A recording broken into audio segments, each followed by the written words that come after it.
जय श्री राम दोस्तों। मैं हूं उत्कर्ष, आपका स्वागत करता हूं आपके यूट्यूब चैनल में। आज के इस वीडियो में हम बात करने वाले हैं मार्केट क्रैश के ऊपर। मार्केट में लगातार गिरावट बनी हुई है। कई बड़े बड़े स्टॉक्स में 8 से 10% की गिरावट देखने को मिली है। टाटा मोटर्स में भी यहाँ आप देख रहे होंगे कि 8 से 10% की गिरावट देखने को मिली है और लगातार टाटा मोटर्स में एक गिरावट बनी हुई है।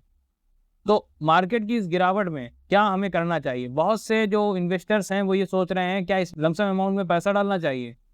तो आज के वीडियो में हम इन सब टॉपिक पे बात करने वाले हैं।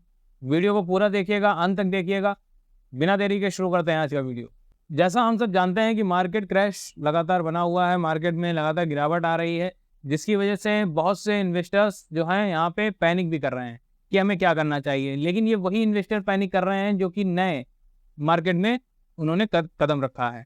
जो पुराने लोग हैं वो जानते हैं कि हमें हर गिरावट में यानी हर डिप में अपना इन्वेस्टमेंट को बढ़ाना है, अपने इन्वेस्टमेंट को सही जगह इन्वेस्ट करना है।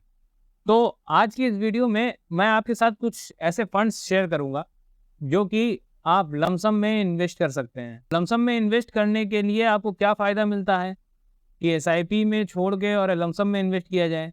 देखिए, एसआईपी में तो आप हर महीने इन्वेस्ट कर ही रहे होंगे, मार्केट की अप में भी और मार्केट के डाउन में भी। लेकिन जब मार्केट डाउन होती है तब हमको एनएवी सस्ते में मिल सकती है।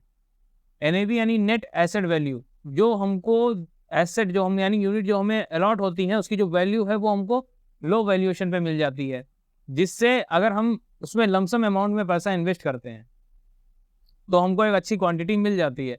और जब मार्केट आप हाई होगी, अप जाएगी, तब वही जो अमाउंट आपने इन्वेस्ट किया है उस पर आपको एक अच्छा रिटर्न, जो कि आपको एक एवरेज रिटर्न मिलने वाला था, उससे अच्छा रिटर्न आपको मिल जाता है। तो इसी वजह से जब मार्केट गिरता है तो एक अच्छी जगह आप अगर इन्वेस्ट करते हैं लमसम अमाउंट, तो आपको ज़्यादा फायदा होने के चांस रहते हैं। इसको हम अगर एक एग्जांपल से समझें, पेंडेमिक में टाटा मोटर्स 60 रुपये तक गिर गया था, 60 रुपये तक आ गया था। अगर उस समय जिसने भी 60 रुपये में उसको सेल ना करके उसमें इन्वेस्ट किया होगा, 60 रुपये में उसमें लगातार अपना पोजीशन बनाई होगी, तो आज आप खुद बताएंगे कि टाटा मोटर्स कितने में चल रहा है और उसका वैल्यूएशन कितना ज़्यादा हो गया होगा, उसका जो पोर्टफोलियो होगा वो कितना अच्छा खासा उसने रिटर्न कमाया होगा। तो यही होता है कि जब मार्केट गिरती है हमको पैनिक ना करते हुए अच्छे स्टॉक्स में इन्वेस्ट करना है। मैं पेनी स्टॉक की बात नहीं कर रहा हूँ, मैं स्मॉल कैप स्टॉक की बात नहीं कर रहा हूँ, मैं बात कर रहा हूँ ब्लू चिप स्टॉक्स की, मैं बात कर रहा हूँ अच्छी कंपनियों की। आप अगर उनमें इन्वेस्ट करते हैं तो आपको लॉन्ग टर्म में अच्छा पैसा मिल सकता है। लेकिन इसके लिए आपके पास नॉलेज होना चाहिए, आपके पास समय होना चाहिए, तभी आप उसमें इन्वेस्ट कर सकते हैं। लेकिन अगर आपके पास नॉलेज नहीं है, आपके पास समय नहीं है, तब आपके लिए यहाँ पे बनाए जाते हैं म्यूचुअल फंड्स, जिनमें आप लमसम में भी इन्वेस्ट कर सकते हैं और अच्छा रिटर्न कमा सकते हैं। तो आज की लिस्ट में जो हमारा म्यूचुअल फंड है वो है axis small cap fund direct plan growth. Small cap category का फंड है। यहाँ पे रिस्क फैक्टर आप कहेंगे बहुत ज़्यादा बन जाता है कि आप हमको क्यों स्मॉल कैप कैटेगरी बता रहे हैं। तो जब हम इस फंड को समझेंगे तब आपको चीज़ें क्लियर हो जाएंगी कि मैंने इस फंड को यहाँ पे क्यों रखा हुआ है। दूसरी बात, आपको एक अच्छा रिटर्न लमसम अमाउंट में लॉन्ग टर्म के लिए इन्वेस्ट करना है। कभी भी शॉर्ट टर्म के लिए मत इन्वेस्ट करिए। हमेशा 20 से 30 साल के लिए, 10 साल मिनिमम आपका होना ही चाहिए, तभी आप अच्छा रिटर्न कमा सकते हैं। ये अगर फंड की हम बात करें, नवंबर 2013 में शुरू हुआ है, 10 साल कंप्लीट हो चुके हैं इस फंड को। एग्जिट लोड 1% का लग रहा है। एक्सपेंस रेशियो की बात कर लेते हैं तो 0.52% का देखने को मिलता है। फंड साइज 20,137 करोड़ का हो जाता है। और अगर हम लास्ट डबल की बात कर लें तो 3 साल में इसने अपने इन्वेस्टर्स का पैसा डबल किया है।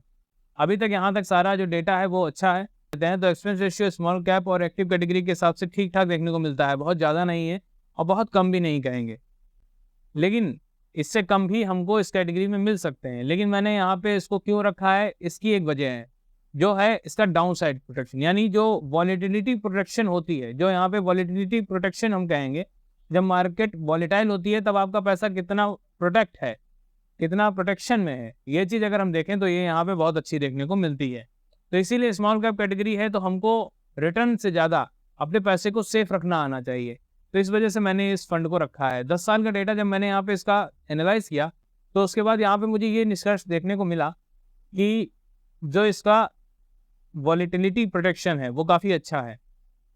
आपको एक्सपेंस रेशियो अदर फंड्स में कम मिल सकता है, बट वॉलेटिलिटी रेशियो जो है वो हो सकता है कहीं ना कहीं एवरेज हो। तो हम उसके साथ कंप्रोमाइज़ नहीं कर सकते हैं। रिटर्न वाइज एवरेज परफॉर्मर है, रिटर्न वाइज ना बहुत ख़राब है ना ही बहुत अच्छा है, एवरेज परफॉर्मर है, लेकिन हाँ वॉलेटिलिटी अच्छी है तो उसको हम कंसीडर जरूर करेंगे। कितने CAGR से आपका पैसा ग्रो करेगा?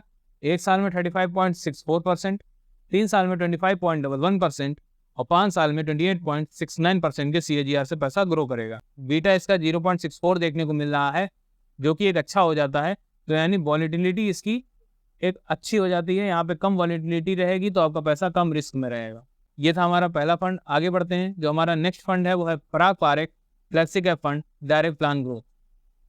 इस फंड की बात करें तो ये फ्लेक्सी कैप कैटेगरी का फंड है। इसमें आपको इन्वेस्टमेंट के काफ़ी रास्ते खुल जाते हैं। आपकी एक इन्वेस्टमेंट जो है वो फ्लेक्सिबल हो जाती है।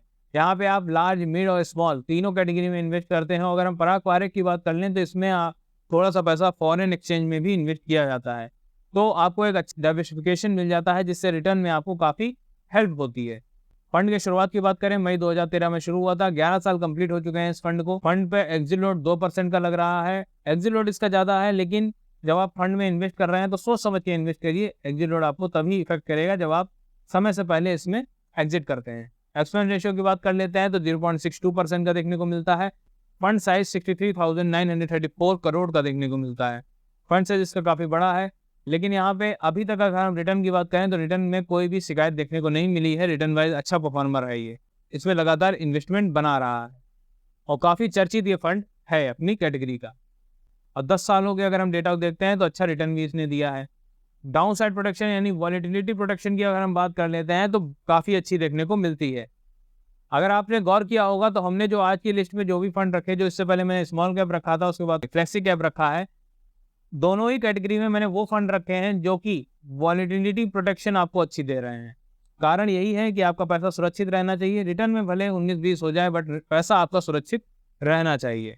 बहुत से लोग हैं, आपने बहुत से वीडियोस देखे होंगे जिसमें आपको वो रेगुलर प्लान ग्रोथ बता देते हैं। स्मॉल कैप में भी कई फंड्स आपको थोक भाव बता देंगे कि जाके इसमें इन्वेस्ट कर लीजिए, इसमें इन्वेस्ट कर लीजिए। रेगुलर प्लान ग्रोथ है या फिर डायरेक्ट प्लान ग्रोथ है, आपको कोई भी चीज़ की नॉलेज नहीं देंगे और आप उसी चीज़ को सही मान के कभी कभी गलत फंड में भी इन्वेस्ट कर देते हैं। लेकिन मेरा मानना यह है कि मैं आपको भले 2 फंड बताऊं या 1 फंड बताऊं, वो अच्छा फंड बताऊं जो कि आपके लॉन्ग टर्म में अच्छा रिटर्न आपको जनरेट करके दे।